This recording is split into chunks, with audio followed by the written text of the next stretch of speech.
J'aime ta présence, toi mon bien-aimé. Prends-moi dans tes bras d'amour, Jésus. Serre-moi comme ton cœur.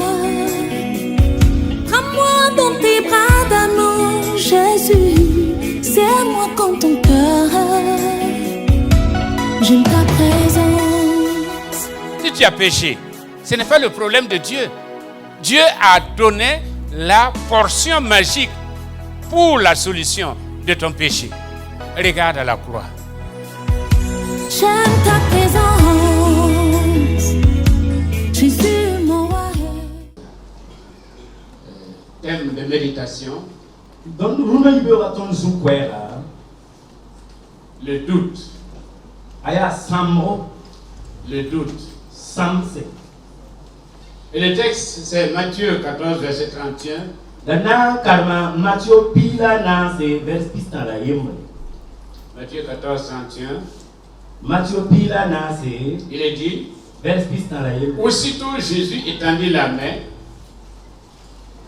le saisit et lui dit, homme de peu de foi, pourquoi as-tu douté?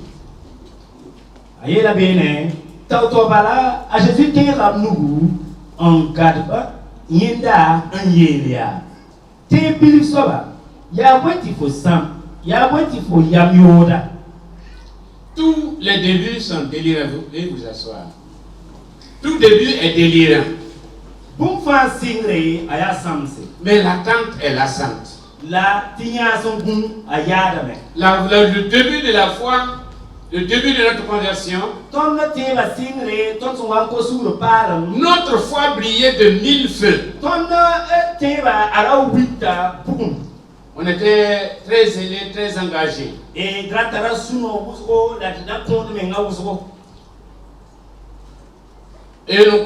on croyait à Dieu. Ou disons, on croyait Dieu. Et petit à petit, la flamme baisse. Ce qui est vrai pour l'individu est vrai pour les dénominations. Nous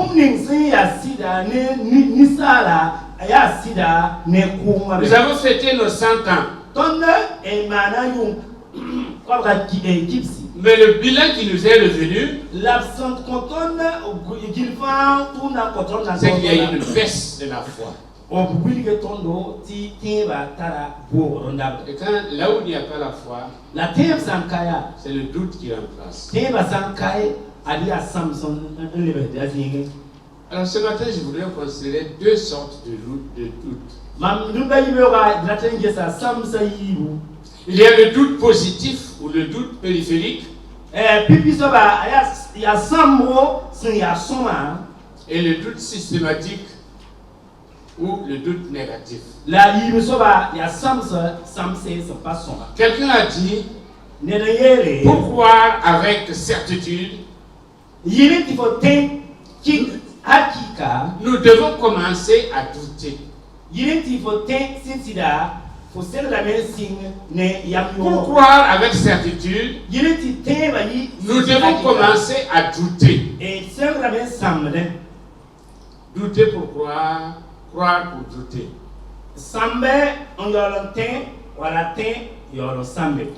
Tous les héros de la foi ont été des héros du doute.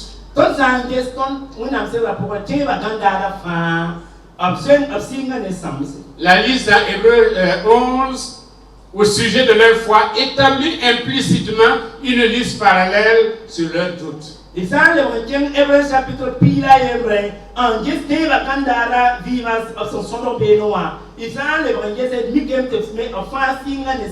ce qu'on appelle le doute de la foi.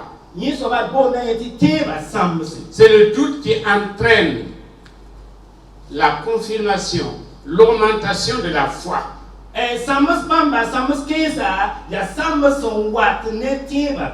Si vous prenez Abraham, il a douté à un moment donné de sa vie, jusqu'à ce que Dieu lui apporte la preuve. Et à partir de là, il a cru Et il n'a plus été déstabilisé, il a été le père de la foi. Mais il n'a pas toujours été le père de la foi. Si vous prenez un certain Gédéon, quand Dieu lui a parlé, qu'est-ce qu'il a dit? Si c'est toi, c'est que le toison reste sec pendant que l'environnement est mouillé.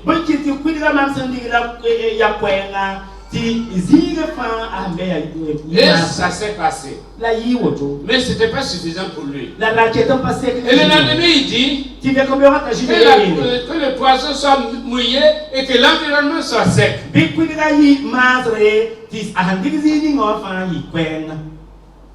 Il en est de même de Thomas. Si je ne vois ses mains percées, je ne peux croire. Dès lors qu'il y a si, il y a doute.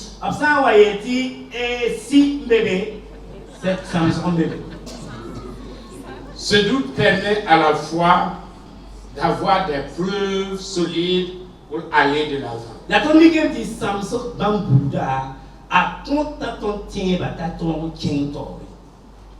Mais maintenant, il y a le doute négatif.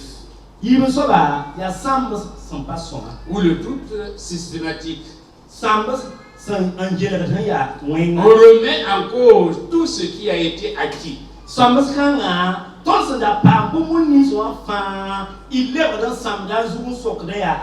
rejette par-dessus bord tout ce que nous avons reçu et accepté avec conviction.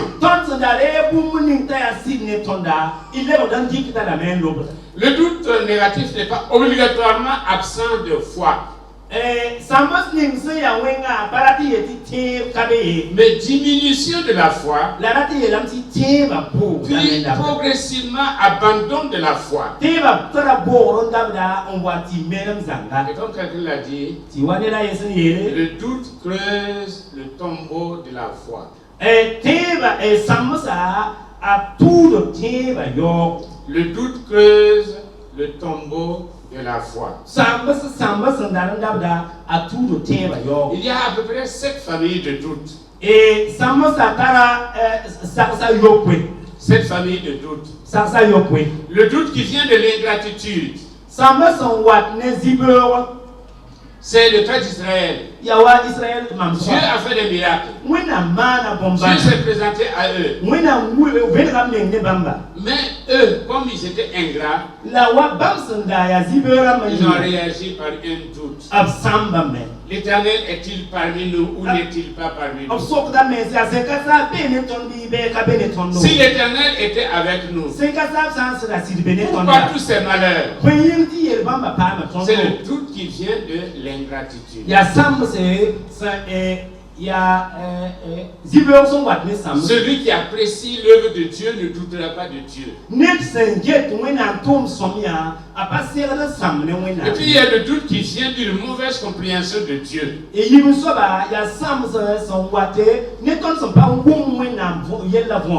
le Dieu pourvoyeur et non le Dieu Père et le Dieu formateur.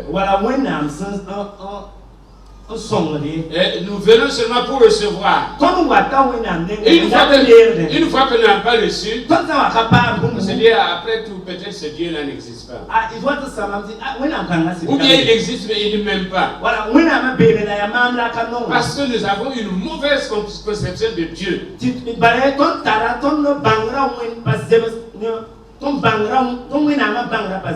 n'est pas là pour satisfaire nos désirs. Mais il est là pour accomplir son plan dans nos vies.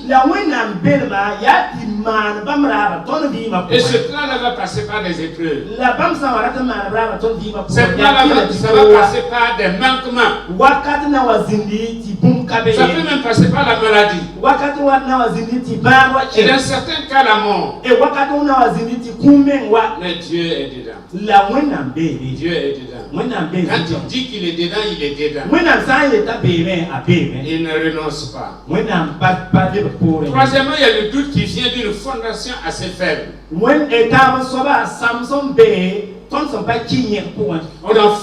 a bâti sur le sable.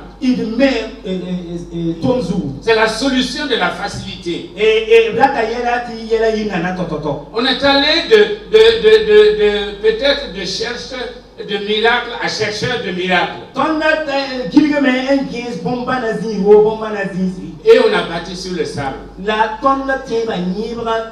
On n'a pas bâti sur le rocher qui est Jésus-Christ. C'est la foi épidémique. Et c'est la foi qui est bâtie peut-être sur des manifestations. Mais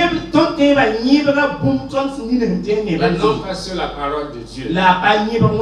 Cette foi-là, elle ne résiste pas à la moisson du temps. Et crée le doute en nous. Quatrièmement, il y a le doute qui vient d'un manque d'engagement.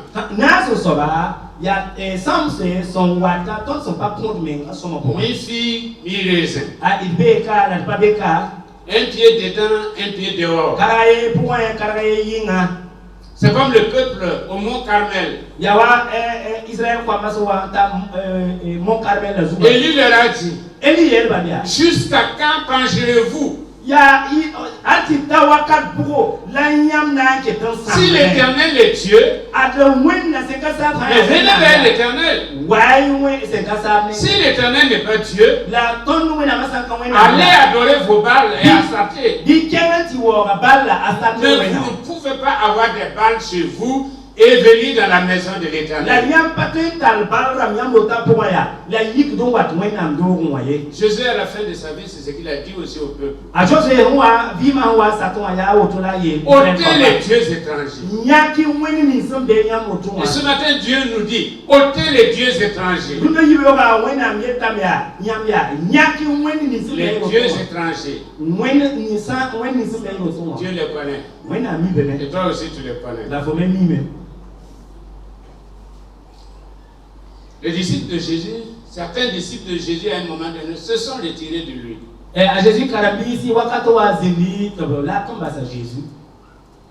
Ils ont dit, on ne sait même pas si ce type-là va nous conduire quelque part.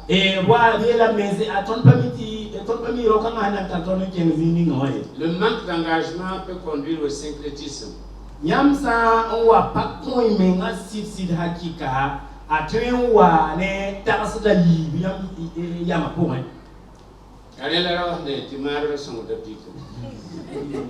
L'amulette aide la croix, soutient la croix.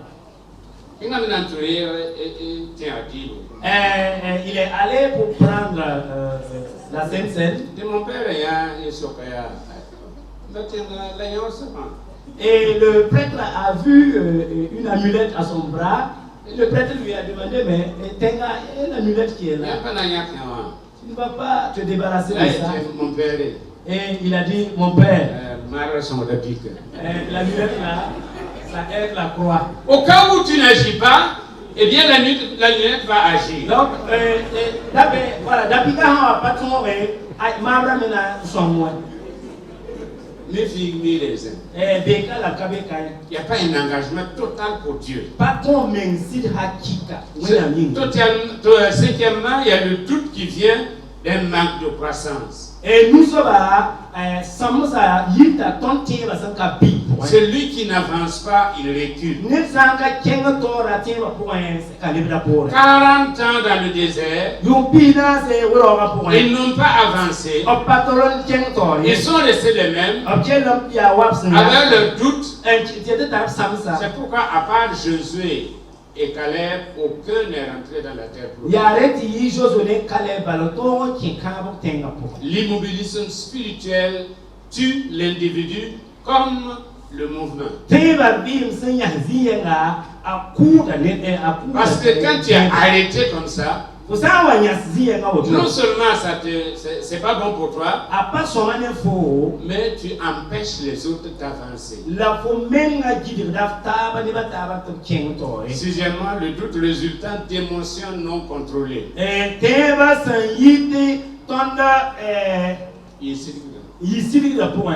La foi n'est pas faite d'émotions, mais de vérité de la parole de Dieu. L'une des sœurs de Lazare a dit, si tu eusses été ici, mon frère ne serait pas mort. Pourtant, Jésus était là. Et si tu eusses été ici, c'est-à-dire qu'il y a des situations où tu ne peux pas. Tu peux guérir les malades, mais je ne suis pas sûr que tu peux ressusciter les morts.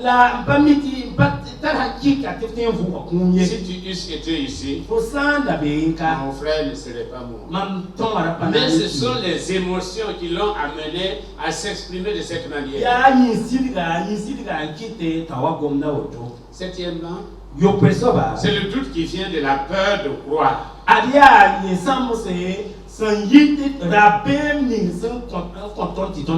y a des gens qui ne veulent pas croire.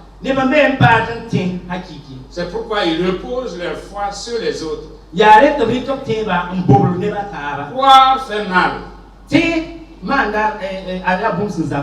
La foi est un saut dans le vide. Mais seulement en bas, il y a une main ferme qui t'attend. Mais sauter, personne ne veut le faire. Beaucoup ne veulent pas le faire. Raconte l'histoire d'un âne. Il avait fait plusieurs jours sans manger et sans boire. Et puis un jour, il lui a présenté du foin et de l'eau.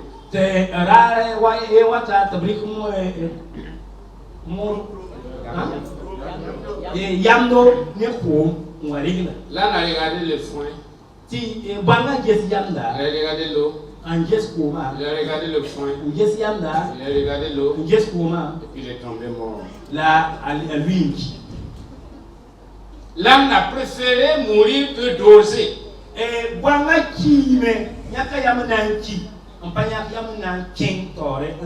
Quelqu'un a crié dans la Bible. Je crois, mais viens au secours de mon incrédulité.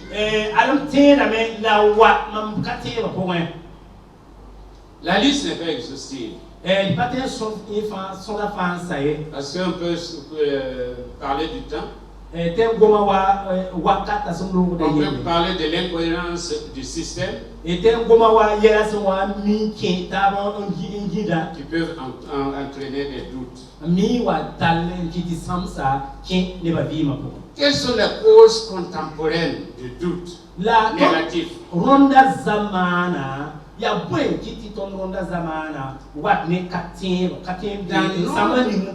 Dans notre société à nous, au 21e siècle, qu'est-ce qui cause le doute négatif et le doute collectif?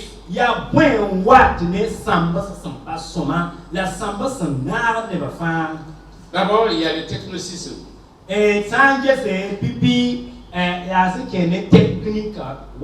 La technologie. L'Internet et les réseaux sociaux. Les gens ont plus foi aux réseaux sociaux qu'à la Bible.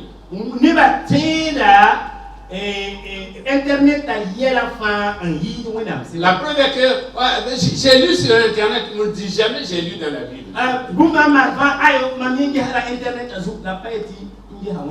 On croit à l'Internet.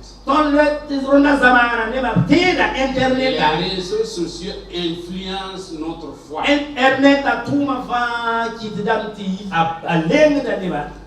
On a des chrétiens dans les clouds. Les nuages. Parce que c'est un système de stockage des informations. On a des chrétiens dans les clouds. Mais on ne les a pas dans les églises. On ne les a pas physiquement. La technologie crée le doute de la parole de Dieu. Deuxièmement, il y a la bureaucratie. C'est-à-dire la tyrannie de l'horloge.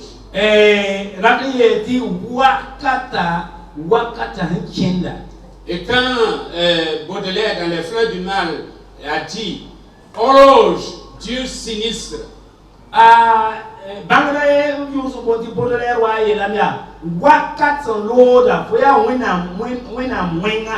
Parce que l'horloge conduit à l'organisation.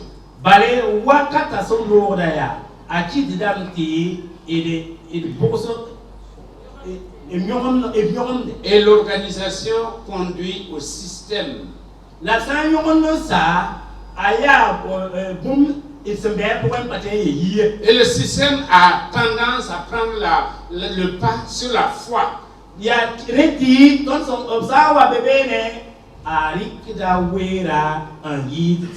C'est pourquoi après 100 ans, dans un mouvement, progressivement, c'est l'organisation qui prend le pas sur la parole de Dieu.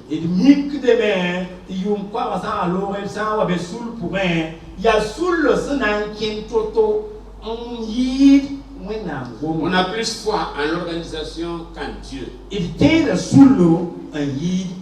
Dieu n'a même plus sa place dans l'organisation. On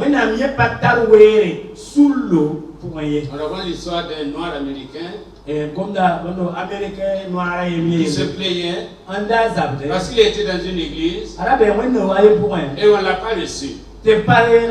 Et Dieu lui dit, ne t'en fais pas. Tu n'es pas le seul. Moi-même j'ai été rejeté par leur organisation.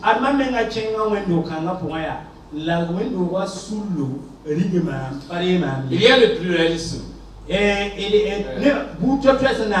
Troisièmement, plusieurs confessions.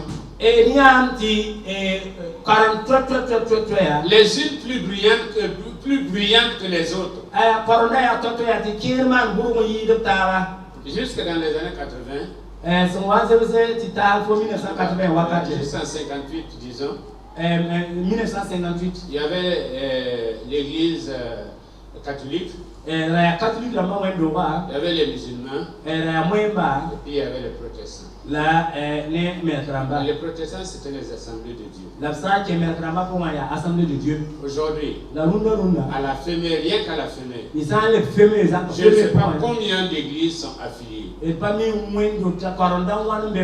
nous avons 3 Fémés. Il y a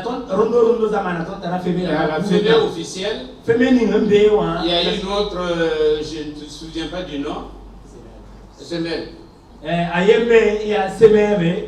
Et puis il y a la nouvelle génération. Et toutes ces fédérations regroupent des églises. Et ce pluralisme peut créer le doute par rapport à ceux qui nous approchent.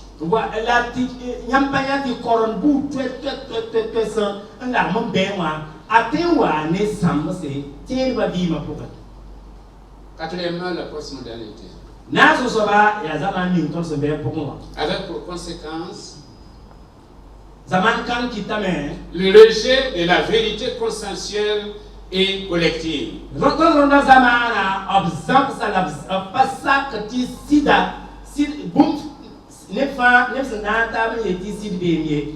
Nous sommes ici dans cette église. Il y a un consensus en matière de doctrine.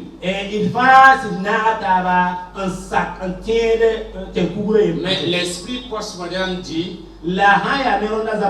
n'accepte pas ce que tout le monde croit. Tu as ta propre vérité. N'est vrai que ce qui te plaît, toi, Il n'y a plus d'absolu. Et cela joue sur la foi. Quelles sont les conséquences du doute négatif?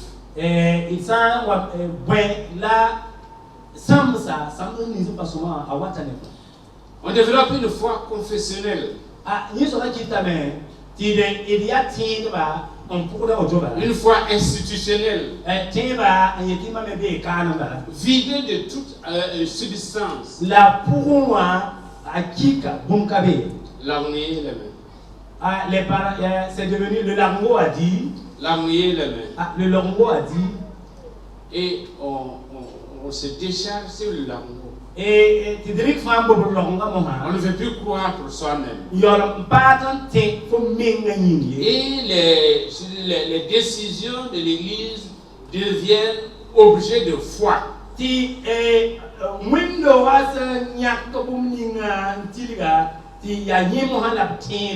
on se revêt d'apparence, mais pas de réalité.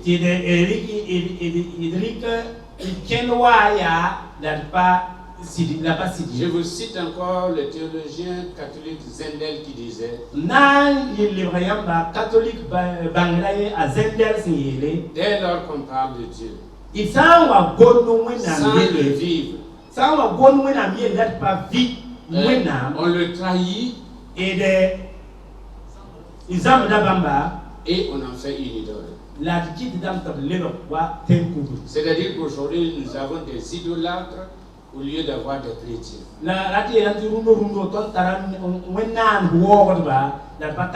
Puisque on parle de Dieu, mais vraiment on ne le vit pas. Donc on le trahit. Et Dieu est devenu comme une des idoles. Deuxièmement, on peut tomber dans l'occultisme.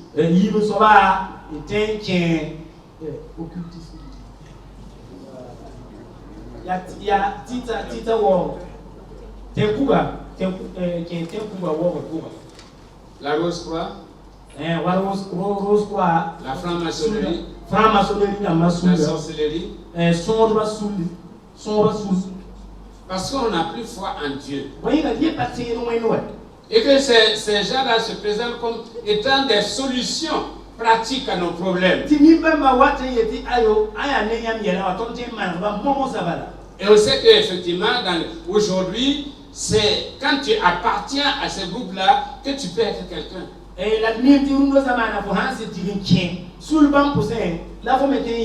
Puisque c'est eux qui contrôlent beaucoup de choses.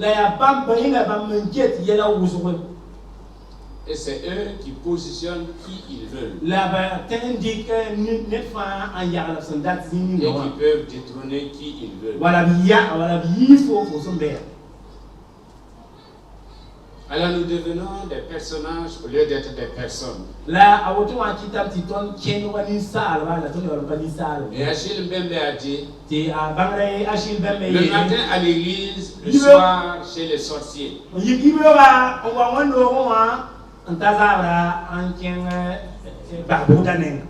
Le matin à l'église, le soir chez les sorciers. Alors, quelle est la conséquence, quelle est la conséquence finale? Dieu nous abandonne. Comme il a abandonné Samson. Nous pouvons jouer à la religion. Mais Dieu voit les cœurs. Et Dieu sait qui est qui. Et Dieu sait qui fait quoi. Et au moment indiqué, tu vas te rendre compte que l'Éternel s'est retiré de toi. Alors que ce que nous voulons, ce que nous recherchons dans la maison de Dieu, c'est d'arriver à un moment où nos visages brillent. Parce que nous avons été visités par Dieu. Quelle est la solution? Et je termine par là. La solution pour le doute négatif. Il faut avoir les regards fixés sur Jésus. Ne regardons pas à côté. Pierre, Pierre, c'est parce qu'il a voulu regarder les flots.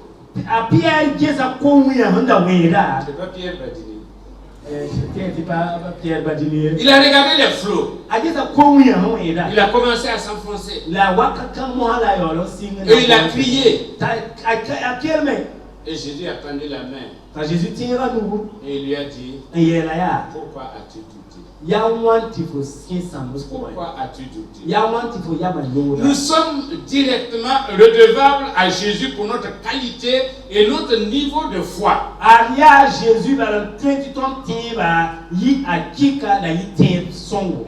C'est vrai, nous avons des exemples dans la foi. Nous avons des repères dans la foi. Mais le repère absolu, c'est Jésus-Christ.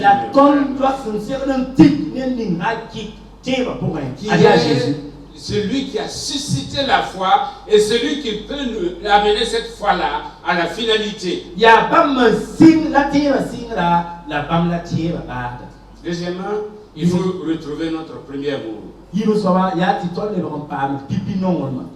Je dis que les débuts sont délirants, mais l'attente est lassante. Il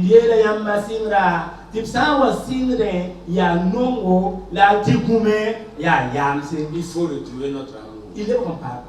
Est-ce que tu aimes le Seigneur? Comme quand tu t'es converti. Est-ce que tu es zélé pour la cause de Dieu? Nous avons parlé le dimanche passé des retards. Si on aime Dieu, le rendez-vous qu'on se donnait là. Les rendez-vous qu'on se donnait, vous n'arrivez pas en retard. On n'arrivait pas en retard. On était pressé de rencontrer la personne. Et puis on n'était pas pressé de se quitter. Dans la maison de Dieu, quand on dépasse un peu l'heure, voilà, à l'église, quand on dépasse l'heure, les gens commencent à se plaindre. C'est qu'il y a la dose d'amour à baisser. Amour pour Dieu, amour pour nous-mêmes, et puis amour pour le prochain. Si tu dis que tu aimes Dieu et que tu es ton frère, tu es un meurtrier. Et l'amour de Dieu ne demeure pas en toi. Donc tu peux dire que tu aimes Dieu, mais si tu n'aimes pas quelqu'un dans l'église, c'est que tu es faux. Et Dieu ne comptabilise pas ton amour. Parce qu'il sait que ce n'est pas de l'amour. C'est de l'hypocrisie.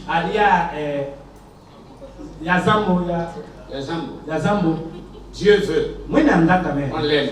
Que nous nous acceptions tels que nous sommes. Mais que nous acceptions l'autre aussi tel qu'il est. Parce qu'il a été créé à l'image de Dieu. Et c'est Dieu qui s'occupe de lui. Et c'est Dieu qui règle ses problèmes. Troisièmement, développons une dépendance totale sur Dieu.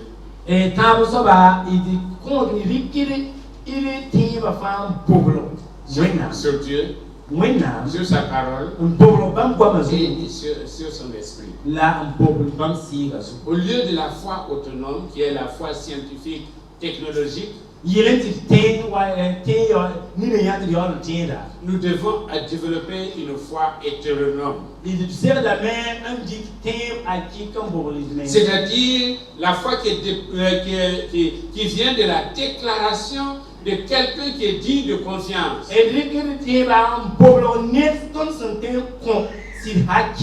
Qui connaît mieux que l'univers que Dieu? Qui connaît le lendemain mieux que Dieu? C'est pourquoi nous avons dit À notre conversion, nous avons simplement dit, je transfère tout sur toi. Je suis incapable de faire quoi que ce soit. Je suis incapable de prendre soin de moi-même. C'est pourquoi, Seigneur, je viens totalement me donner à toi cœur, corps et âme. Prends soin de moi. Prends soin de moi. Quatrièmement, soyons reconnaissants. Soyons reconnaissants. Nous avons tous des familles. Nous avons tous des frères et des sœurs. Quel que soit ce que vous leur donnez, ils vont toujours dire il peut mieux faire. Même si votre salaire vous partagez en deux et que vous le donnez la moitié, il va dire que faire encore.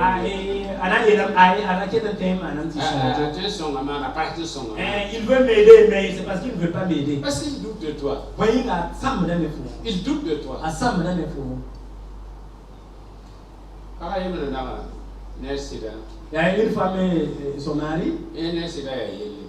Vraiment, c'est pas simple. Ils ne se font pas la bagarre, mais ils ne se considèrent pas. Le mari un jour a tué des poulets. Et il a mis les poulets là dans un panier. Et il a dit à la femme, choisis.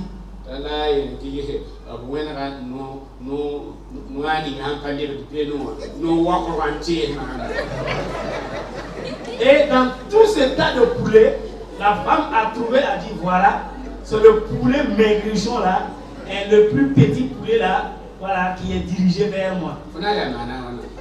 Qu'est-ce que finalement tu vas faire? Qu'est-ce que tu vas faire? Elle ne considère pas. Elle doute.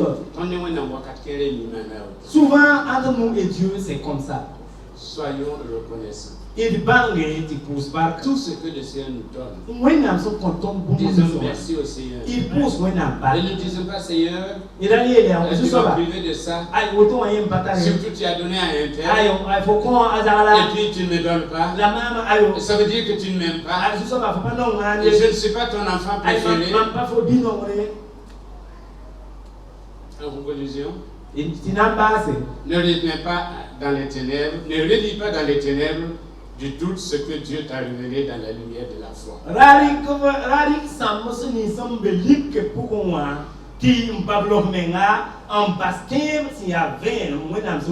Si tu veux exiger des signes pour mieux croire, il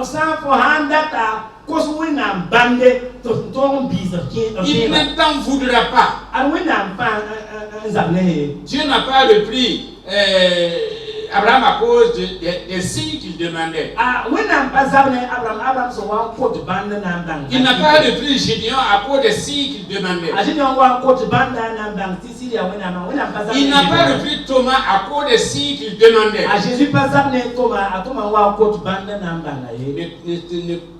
Ne te limite pas à être un chrétien nominal.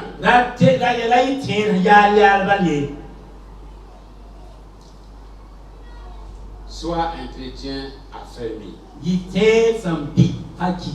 Celui-là qui dit, comme Job, même s'il me frappe, je le louerai toujours. C'est un engagement personnel. C'est le signe de la foi. J'ai de la foi en Dieu. Quel que soit le problème, Dieu est plus grand que le Dieu est plus grand que le Je vais vous raconter l'histoire de ce paralytique aux États-Unis avec comment on appelle ça, les cyclones. Tout le monde a fui. Sauf lui. Et puis le cyclone avançait.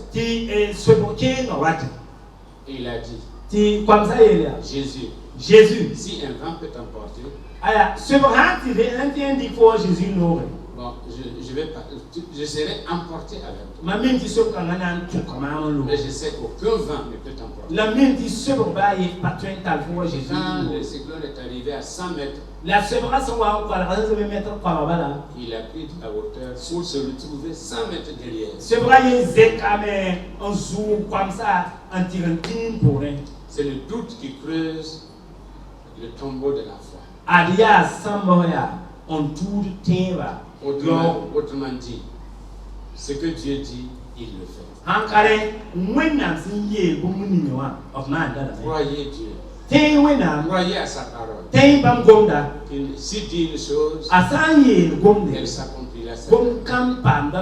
Elle s'accomplira certainement. Que le Seigneur vous bénisse. Amen. Amen.